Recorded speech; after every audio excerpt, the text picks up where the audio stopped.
Welcome to a feature on the 14th Annual General Meeting of the Jamaica Social Investment Fund, Investing for Community Development.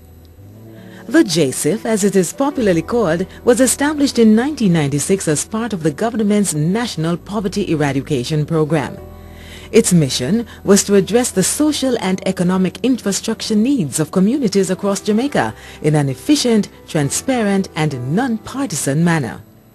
This was achieved through a partnership of central and local government, communities and private and public organizations.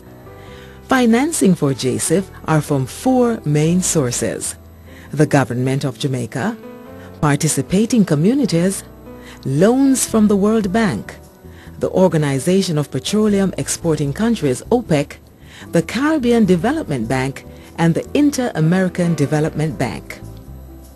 Jsif also receives grants from the European Union, Canadian International Development Agency, the Government of the United Kingdom, the Netherlands and Japan.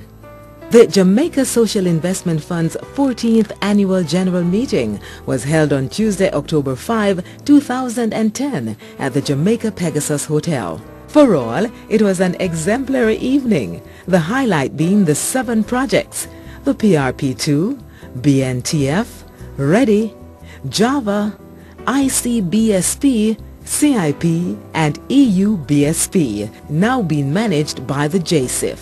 But first, let's listen to an excerpt from the new chairman of the board, Mrs. Patricia Sutherland. We have a role to play as an investment fund, as a social investment fund, to ensure that we are able to access the funds necessary to help to stimulate, not to distribute, but to stimulate the economic activity amongst our Jamaicans, so that we can then truly stand up and own our growth in Jamaica and not look to external to get this growth. We're looking at inner city renewal in the bigger picture. What role can we play? How are we going to ensure that those funds are dispersed so that we have an effective renewal and not just a temporary renewal of these areas, and that our Jamaicans can stand up and say, proud to be Jamaican and proud to be a part of this country. As we continue with the formal section of the Jsif's 14th Annual General Meeting, we now join the Managing Director, Mrs. Scarlett Gillings, at the podium. On behalf of the Jamaica Social Investment Fund, I take great pleasure in extending a very warm welcome to everyone to our 14th Annual General Meeting, being held under the theme Public Safety, a Development Imperative. The Jsif was conceptualized and established in 1996 as a short-term pilot response by the government to the prevailing socioeconomic conditions at the time.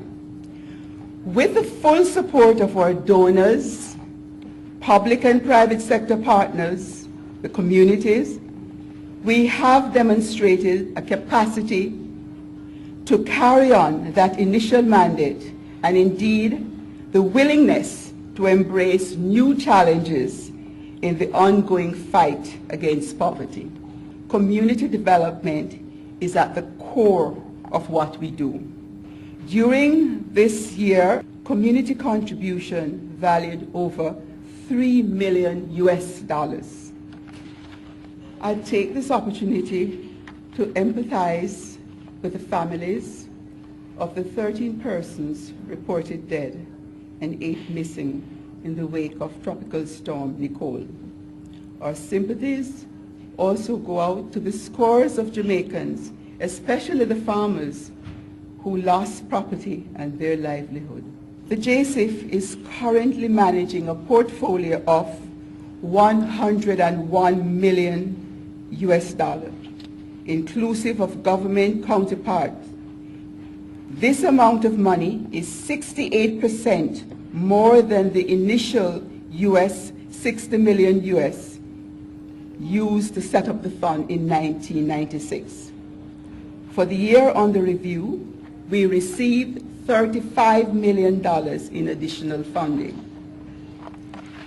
For the same year, we dispersed approximately 1 billion Jamaican dollars on projects at various stages of the project cycle. We completed and delivered 47 infrastructure projects.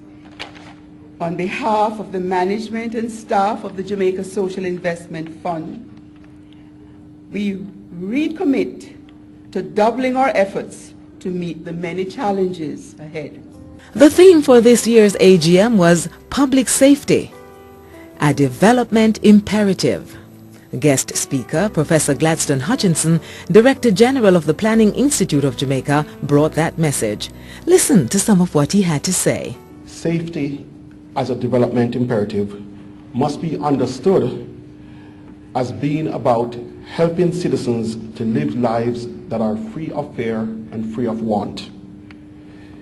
Citizens must not feel threatened or vulnerable in their personal safety, either to sexual harassment or sexual assault, to the issues brought onto them by state or area leaders in terms of their brutality, or to criminality, nor must they live lives of deprivation caused by poverty, environmental vulnerability, poor access to education, employment, healthcare, or an inability to practice agency in improving their circumstances.